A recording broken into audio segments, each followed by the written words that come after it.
Hello. Hi, everybody. Thank you so much for being here today. We are so excited to talk about marketing in 2026. So let's go ahead and get started with what's now. What is actually driving the growth for you guys right now? What is tangibly moving the business? Who do you want to start with? Marie, let's start with you. I got the microphone So you first. start off, so. I can start. Hi, everyone. Good to see you. Happy to be here. I'm Marie. Okay, what's working? For Nordstrom right now, our biggest focus is continuing to connect with our customer in meaningful ways across the whole journey.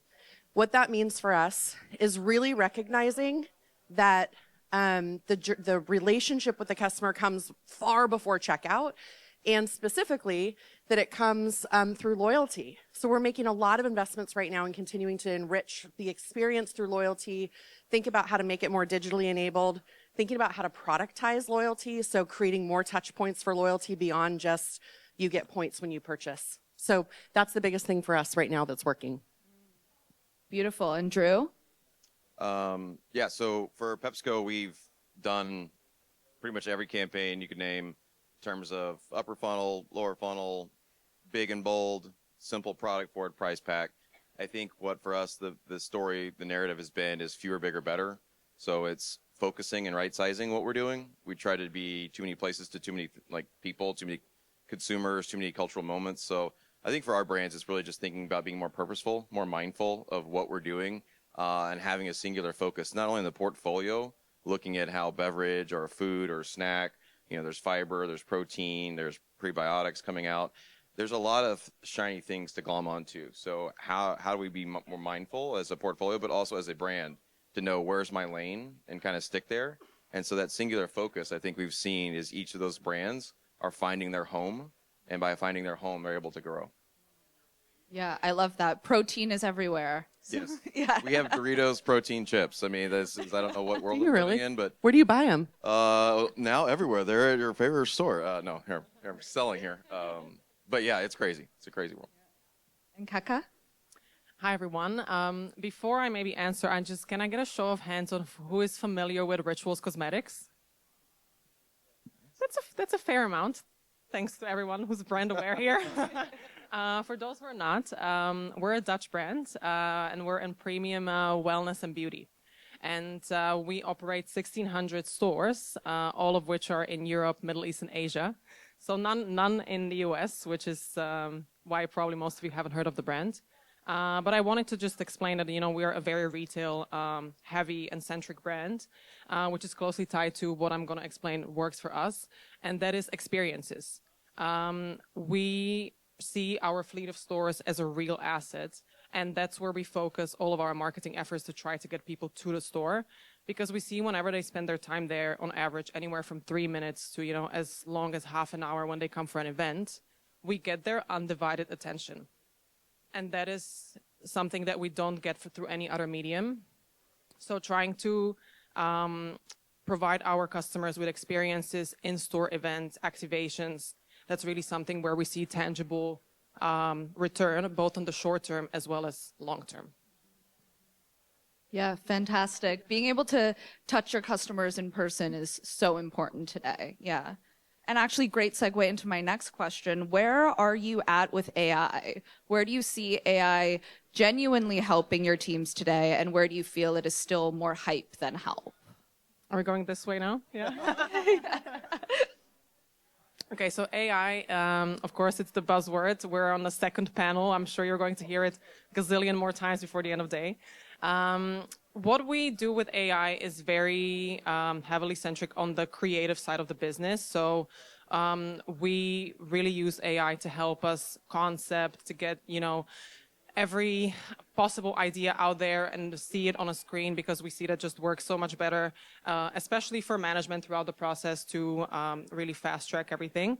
So in the creative suite, we definitely see the AI giving us efficiency and speed.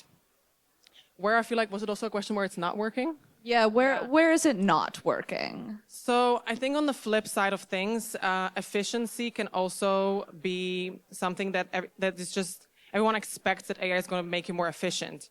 but is that really the case? Like, I'm just going to say, who here has received a AI-generated recap of a meeting? There you go.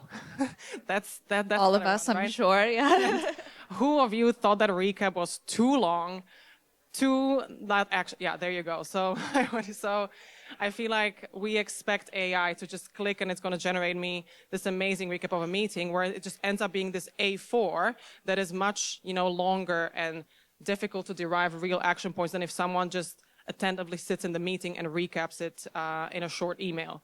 So I feel like that's a good example where AI has the potential to make us more efficient, but we also shouldn't compromise on the quality of the output.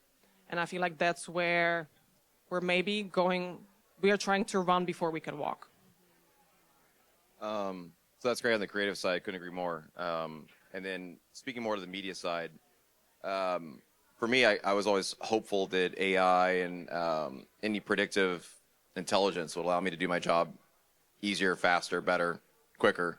And I'm quickly realizing, like, this aha moment of, like, a lot of these signals that I'm getting from my media, my targeting, my audiences, deployment, optimizations are not rooted in deterministic data. I'm getting signals from desperate sources, not singular sources. They're trying to make sense of all that for me when I go to deploy my media.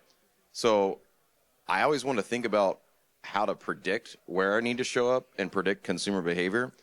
But AI, I don't think is ready for that solution.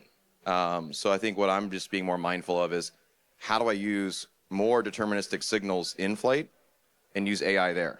So help me guide me down the path when I'm actually activating media, as opposed to setting my strategy ahead of time. The good news for PepsiCo, we have a lot of high household penetration brands. So it's not like, I know if you're eating Lay's, you're basically the United States. So, like, I don't have to, like, worry about, like, who's going to potentially buy. But I have to find incrementality. And incrementality is the, like, golden goose for all of my brands. How do I find that shopper that might switch or buys Pringles that would get back in the portfolio? And that's where I think AI could be a solution to help me predict. But I just need to make sure that it's being informed and fed the right signals. And that's where my data lake's got to be clean and it's got to be simple. If I have too many sources I'm pulling in, it's too cloudy of a picture for me. So it's kind of like the DSP world, like it's a race to consolidation. I think on the AI space, it's a race to consolidation there. Whoever can, like, win that single source of truth, well, I don't know who it's going to be, but, I think we all have the front runners right now, but we'll see where it goes. I think as marketers, we've known about AI and are aware when we're living in a world of AI far before, as I think about the Nordstrom customer, our customers are aware that AI is a part of their shopping journey. And so I think it's really important to remember, how do you create that that transparency of preference where you're creating an opportunity for customers to select in to where they want to see more relevant recommendations. As we think about what Nordstrom's trying to do, it's really about, honestly, what we call de-averaging our customers. So we have highly engaged customers who are shopping 15 plus times a year. We have lightly engaged customers who are shopping 4 or fewer times a year. Those of you that are Nordstrom shoppers may go, I sit in one of those pools. We need to think about how do we get that highly engaged shopper to spend more, and how do we get the lightly engaged shopper to take another trip? And so AI can be really helpful in helping us predict what the next best action is for that customer. And I think for our customer, we just need to make sure that that feels really transparent and natural for them. And I think the most important thing is landing that with precision. And I will tell you guys, I don't think we've nailed it. Nobody's nailing it in AI. You've got to figure out how you orchestrate the data and get the data in a place where you can have signal on what's actually resonating. One of the things we talk about a lot, if you've got the Nordstrom app, you can see we have, like, outfit of the day recommendations. We have, because you bought this or because this is in your closet, we recommend these other items. It's not perfect, right? Like, I opened up my app last night and was looking at it and I was like, that's a miss, that's a miss, that's a miss. And I'm being transparent here because we are transparently in a process. I love what you said, Drew, about data. Like, structured data is really the foundation of that. And the way that we program the signal to be able to predict the next best action based on what somebody that looks like you is buying is the most important thing. So I think the headline is, as marketers, we have to be really responsible with that. We also have to be a bit patient with ourselves because it's not perfect. And on the journey, it probably isn't ever going to be perfect. It just gets better over time. So I think that's probably the biggest thing I would say, outside of, obviously, we're leveraging it to do creative at scale, which we'll talk about a little bit later. But that's going to continue to be a challenge. I think as I think ahead, our biggest opportunity outside of this, make it more relevant, make it feel real for customers, is how do you actually get at content at scale in ways that still feel brand right? And we've got an opportunity, I think, to figure that out.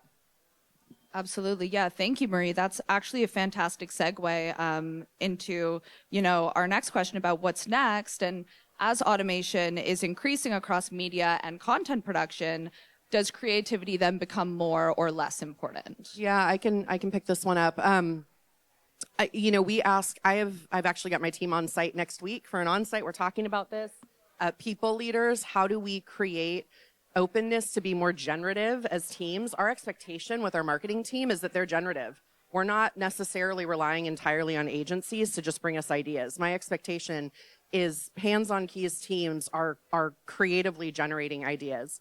And so we like to say great ideas can come from anywhere, and we've created a team structure and an operating model that really enables that. So that's the first thing I would say is creative can't just sit, and brand leaders, creative leaders will hate that I'm saying this, but like creative ideas can come from anywhere, and and candidly they should.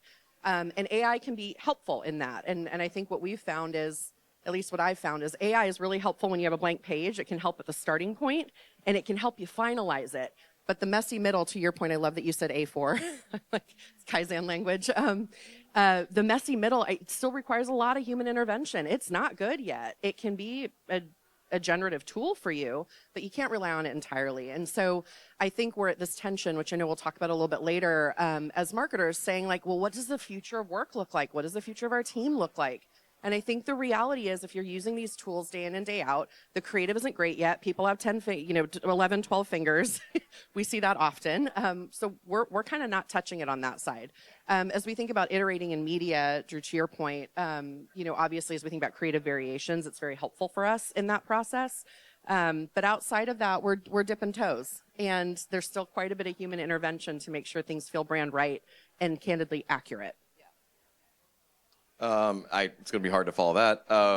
But yeah, on the media side, I work closely with the creative teams, obviously, to make sure that we're purposeful in what we're doing, that we have a creative strategy and a comm strategy that we can land, we feel confident in, because it's my job to deploy that. But if I'm handed some creative that's either outdated or it's versioned too highly, it used to be the other problem, which it was one piece of creative, then I had to skin it across 7 different platforms and somehow make it look appealing to the customer. Now I think for me, it's finding something that's simpler, a singular idea, and making sure that creative can then actually land and resonate with the consumer. And that makes my job easier, because then it becomes a lot more of a human interaction with the consumer, as opposed to feeling like I've just got a versioned out creative. And I think we got to be careful about chasing this whole personalization journey of, well, it's got to speak to you and like whatever. I don't know how many times I've been, fed a Spanish like language ad, and I don't speak Spanish. Or it's like, hey mom, you're shopping. I literally just yesterday got served women's shoes. I was like, those look pretty good, but I don't know if I'm. But not quite. I don't know if they have my size. So we just got to be careful there. And so that's why I like those singular creative ideas, and it's based in a human truth. And so while creative can come from anywhere, I like to land on the experts in our area, and then again, we can build on that idea. You can use AI to build on that idea, but I think the best creatives come from a human truth, and they're singular and they're purposeful. And the last little piece that we could get into is the algorithm piece that I'm worried about. Also, is we're chasing algorithms on platforms. TikTok, the more you feed the beast, the more you're top of the page. That's a slippery slope, in my opinion, because then, I'm the top of the page and you've seen me, but maybe I'm just making you angry. Like, if you ever look at comments, I'm sure you've seen them stop feeding me this ad. And so that's the thing we got to be careful of chasing this AI and iteration and it becoming disruptive to the consumer. And so my point again, singular, human truth, creative. Yeah, I can only build on that, because I completely agree with what these guys said already. I feel like the role of creative teams is maybe evolving, changing, but it's ever more important. I feel like with AI, there can definitely be creativity for sure, but at what point are all of our teams using the same tool, giving it the same prompt, generating the same output? I feel like if you put, side by side a lot of the creative, like product-centric creative and beauty, it starts to look the same. If you remove the logo, the color palettes, the show of texture, it's pretty much the same. Same goes for, movie advertising. I feel like every other horror show poster looks the same. So I feel like if we don't get that human element in to try to push the envelope, to evolve the prompt, to try something else, AI creatively is a very fast way to just simply being mediocre. And I think there's not an AI tool out there yet that is going to push back to the extent of saying, hey, I think this is nice, but it looks the same as all of your competitors. Yeah. So I think we really need that creative side of the business to, for lack of a better term, really think outside of the box and use the AI to be a sparring partner, not just, do the same thing that everyone else does. The other thing I feel like for creative teams, they also really need to step up on their cultural sensitivity and awareness and knowing what they don't know. We operate a global business. My focus is on markets in the Middle East and Asia. And it's like if we come up with a creative concept and I want to know if this is going to resonate in the Middle East, if it's, giving the right amount of, for example, in the Middle East, they're very sensitive about showing the shoulders, showing the knee, showing the elbows, but also just not falling into a cultural stereotype. So just because I'm shooting a campaign for the Middle East doesn't mean that, the woman needs to be fully covered. It's a very sensitive space. And getting a proper feel for how that creative will resonate, no one's going to give me a better input than the local team. So I feel like those two areas is something where I don't even know if we should try to get AI there. I think this is exactly where the human, element of being sensible, aware, and really trying to push the envelope is going to remain very relevant. Absolutely. So it sounds like the double click here from everyone is that creativity is very much still a human-owned task. Yeah. Amazing. So shifting slightly, as consumers begin to rely more on AI systems for shopping, the product page becomes both a point of discovery for humans as well as data for machines to process. So how should brands and retailers rethink the product page for both human visibility and AI visibility? I can take this one to start. I think the reality is we're doing what we've always needed to do, which is keep content fresh for discoverability. Don't overcomplicate it. It used to be that we were writing for SEO and we were writing for discovery when people did a Google search. And if you kept your pages fresh and you kept your images rotating and you did all the things in the SEO playbook, 15 years ago, this is what we needed to do. We're just redoing that now through the lens, I love how you put it, through the lens of both human and machine discovery. And so I think that's like keep the main thing, that is keep content fresh. That's always been important. It continues to be important. As you're asking about product pages, PDPs, I will say well over half of our site traffic lands on a PDP, a very, very high volume, because obviously we're trying to sell. And so optimizing that page is really important to us, to just hit the nail on the head with the question. It's very important. We're in a unique place where we're activating, and some of you that have both that are in businesses that have maybe a storefront and also a digital business will resonate with this, but we're able to use our store teams, our salespeople, to create content when new product comes in. So if you've ever shopped Nordstrom.com or you've been in the app, you can see that product that you're shopping for. A lot of it, I don't exactly know how much coverage, but a lot of it is covered by a fresh salesperson video. We're shooting these in stores all the time. Anytime new product comes in, you'll see a nice rack with a couple of items hanging on it, and the salesperson is telling you, here's how it sits on the shoulder, here's how it might wear. If you're taller, this is where it's going to hit you below the knee, which we find really helpful. We find it helpful for obviously human discovery, but increasingly we're going to understand how machines read that content too. Now, obviously, there's foundations that have to exist behind that to make sure that we're discoverable when the agents come and scan the site. And we're working through that right now. But I think the headline is it's always been important. It continues to be important for us. And we're also thinking about the sort of third-party external signals that we need to be investing in, where we, you look at the power that social has, the power that third-party media partners might have in being able to tell that story on your behalf. Those are also really important resources for us to keep that content fresh. So that's where I'm spending kind of a lot of time thinking about what's the next generation of content for us. Yeah, you stole my answer. But yes. Sorry, Drew. So let's bring it up the funnel maybe a little bit. So PDPs are huge for when you're shopping for a premium product. I sell chips and soda. You know what's in it. It's getting better, by the way. We have better ingredients, so everyone, don't worry. So besides that, right, we're removing the artificials, and that's important. But for me, it's connecting those pieces of contextual alignment with my media, and then looking at the PDP pages, looking at my site traffic, looking at my conversion data in store, online. I need to be more mindful of how I'm feeding that beast.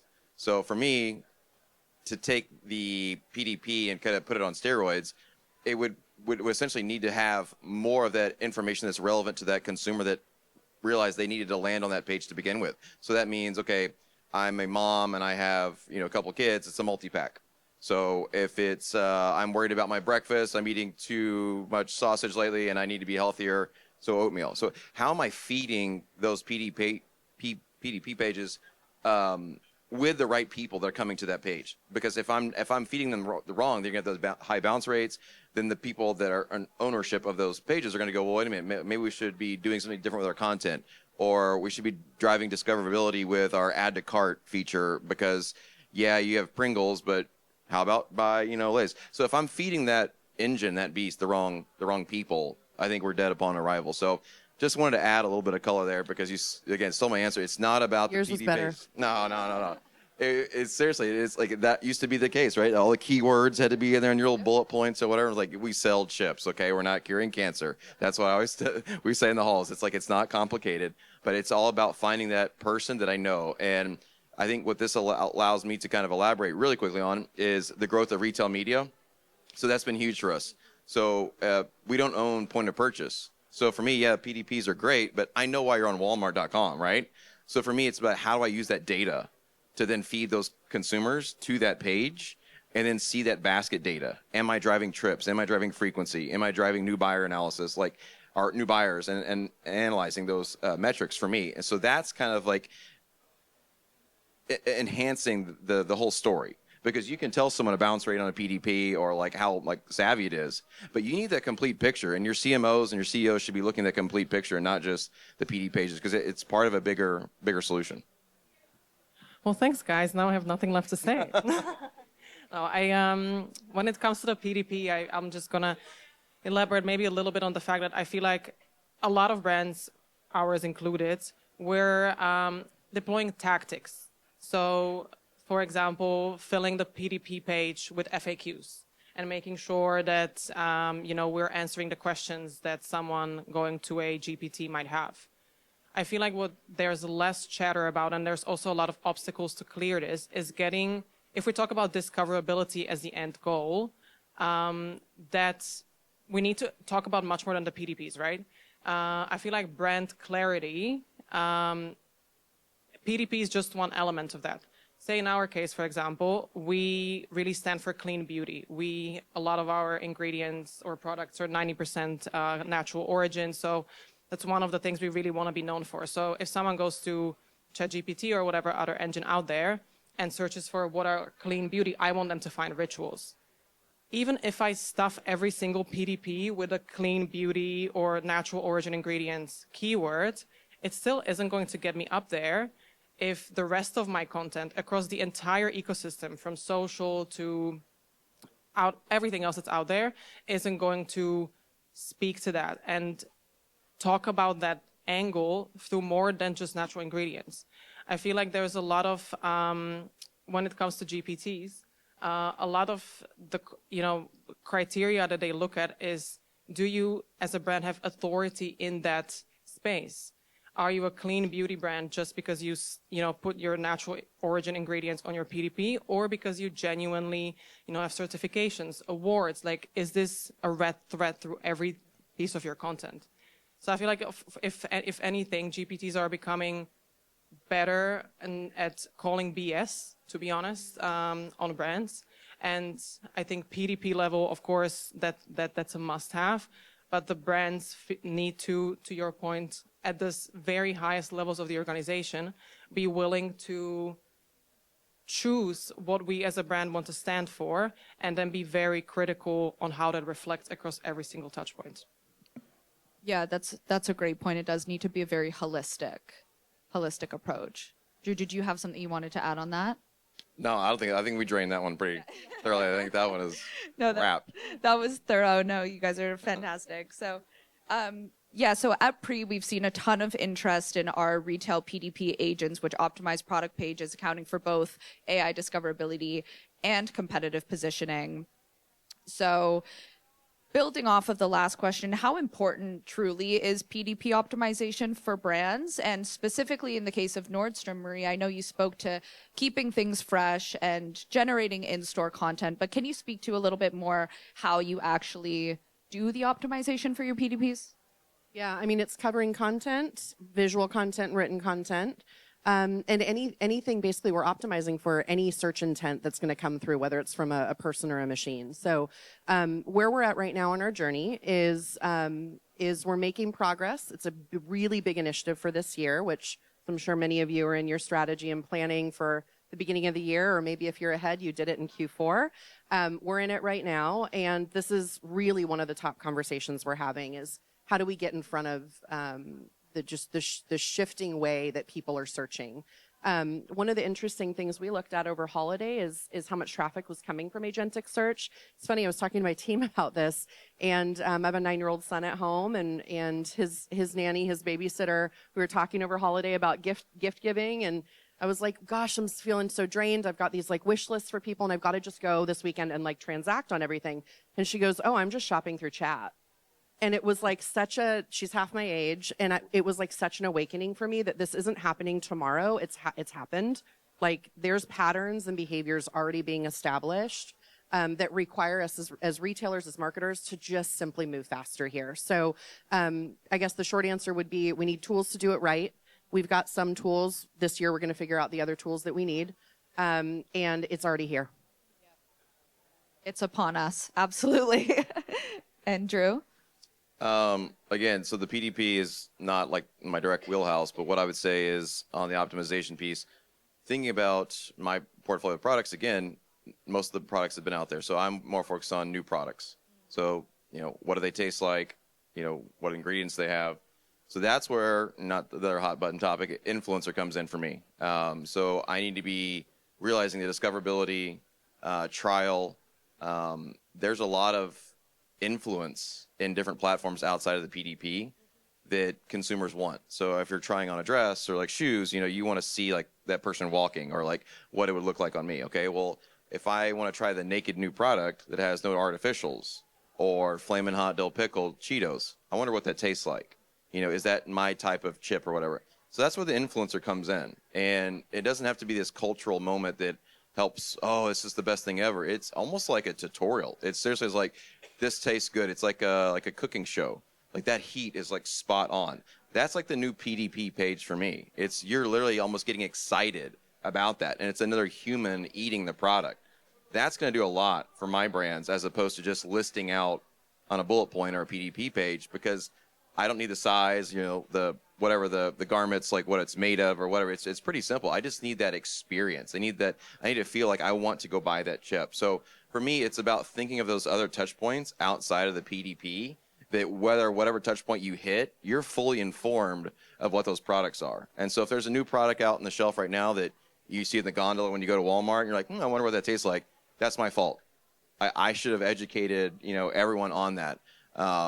We've done that across the board. Like more recently, we've been more purposeful across our placements, and I think it's really helping. And then that way, we don't have to rely on that last click. Because if you see a Lay's ad or a Pepsi ad, you're not going to go necessarily click on that and like, oh, let's learn more. Like CTAs, yeah, it's great. So I need to be influencing that in a bunch of different dimensions before we ever get to that place. Otherwise, that's a lost cause. So just wanted to kind of add that that's, for me, that's my secondary PDP pages is across the board, and especially influencer.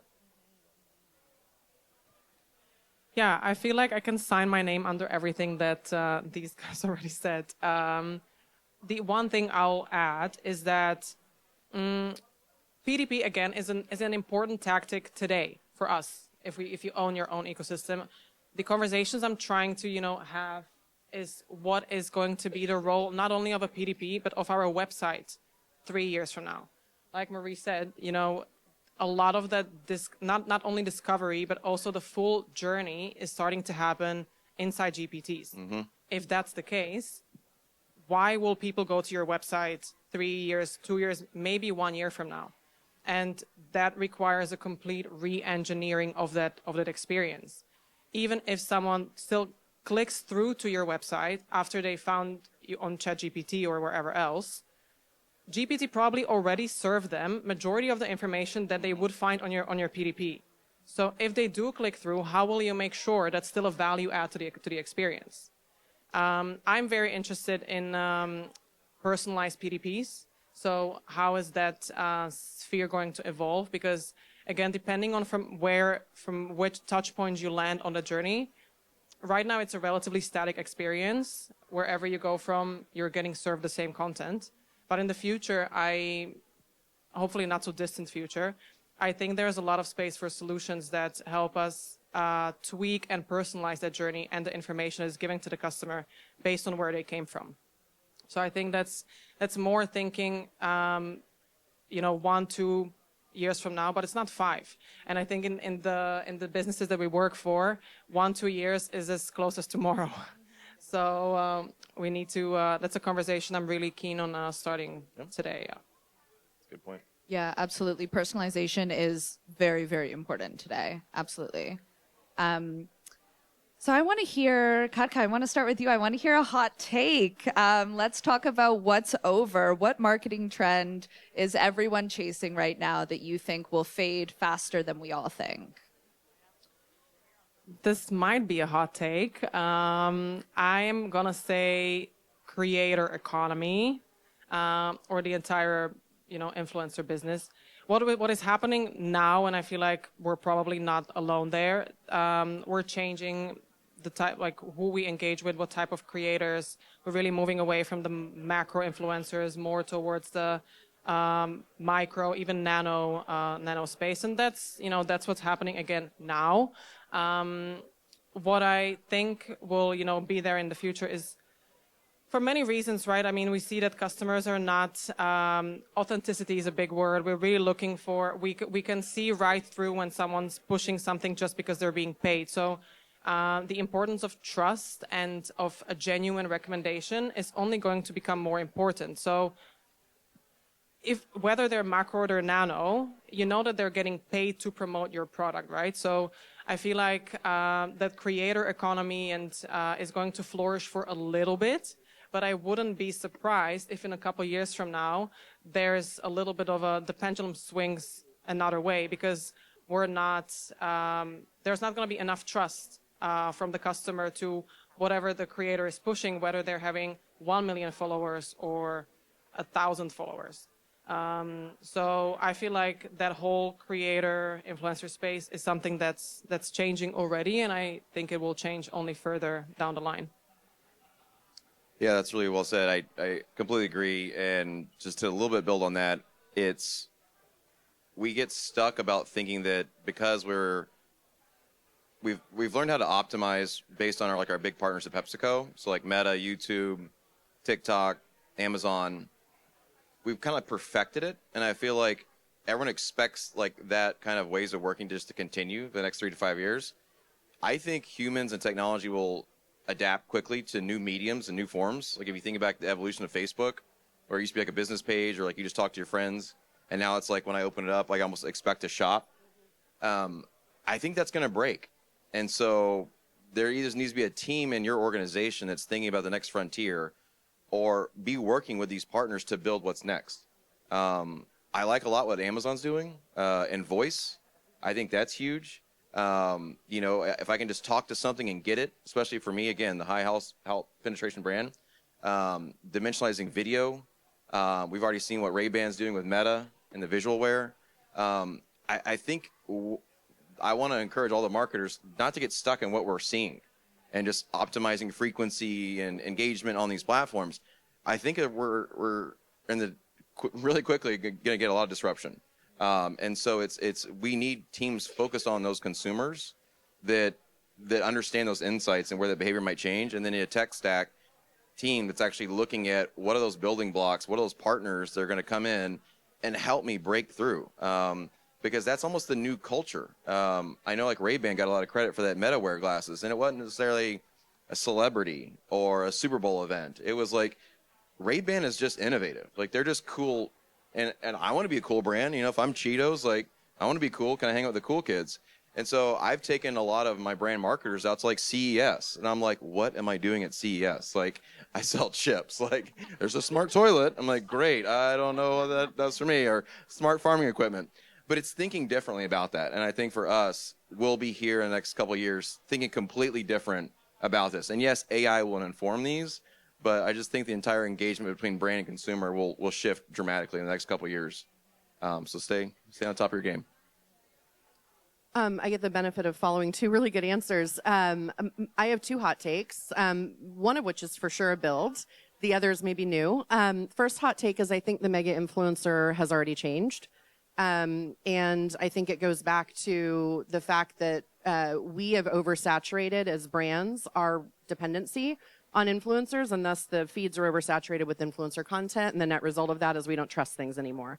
And so, and mega influencers are a big part of that. Now, the good ones realized this 3 years ago and started building brands themselves, started building their own products, started creative directing for brands that they were passionate about. The ship has sailed on that. We don't work with a lot of mega influencers. We work with people of influence. If anybody saw our holiday campaign or even anniversary last year, we're actually looking at talent a little differently. We're hiring people you might know. Like we worked with Chloe Fineman. That sort of takes the place. We worked with Kyle MacLachlan, which was my personal favorite for holiday, and a cast of other folks. That sort of took the place of the mega influencer for us. These are people of influence who are, actual talent. Let's be real. Who can get up on stage and shoot a commercial for us. And that content resonated really well. It reached all the right people, drove the impact that we hoped it would drive. So mega influencer, I think, has shifted. I know and love a lot of mega influencers, count many of them as personal friends, and I'm happy to see them continue forward in their career in new and refreshed ways. So I think that's like hot take one. Hot take two is I think activations are oversaturated.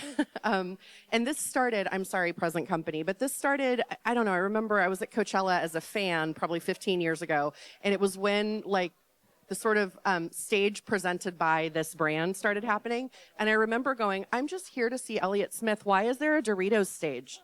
And then, Guilty. Sorry. Sorry. And God, I love a Dorito. I love a Cheeto. But I think that sort of that was ushered us into an era where oh my gosh, we're here, we're in Austin, South by is happening. If anyone's been to a music festival anytime soon, it's brands are inescapable and it's ridiculous. I don't want to go do a yoga class sponsored by somebody. I just want to do some yoga.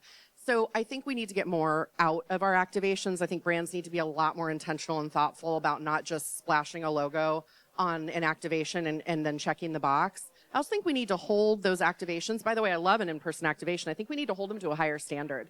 So make it more interesting, make it more fun, make it more exclusive. Kind of gets back to my earlier point on loyalty. I think brands that are investing in activations need to first and foremost think about how that serves their best customer. So create some exclusivity through those events, make them more impactful, make the swag bags eco-conscious, make them actually be valuable. So holding us as marketers to a bit of a higher standard there. Proud to say we've evolved in the last 15 years. So No more yes, Doritos I stage. completely agree that's literally our one-on-one. Please, and we work with partners and media partners. We do not want a logo slap. That's the last thing we want anywhere. So that's an absolutely great point. Accountability. Hey, you got to own up, right? You learn from your mistakes. Absolutely. I'm being mindful of time. I think we are finished. Is that correct? Okay, well, thank you. Thank you, Drew. Thank you, Katka. Thank you, Marie. That was fantastic. Thank you, everyone. all for Thank you being for here. everyone. Innovators. Appreciate it, guys. Have a great weekend.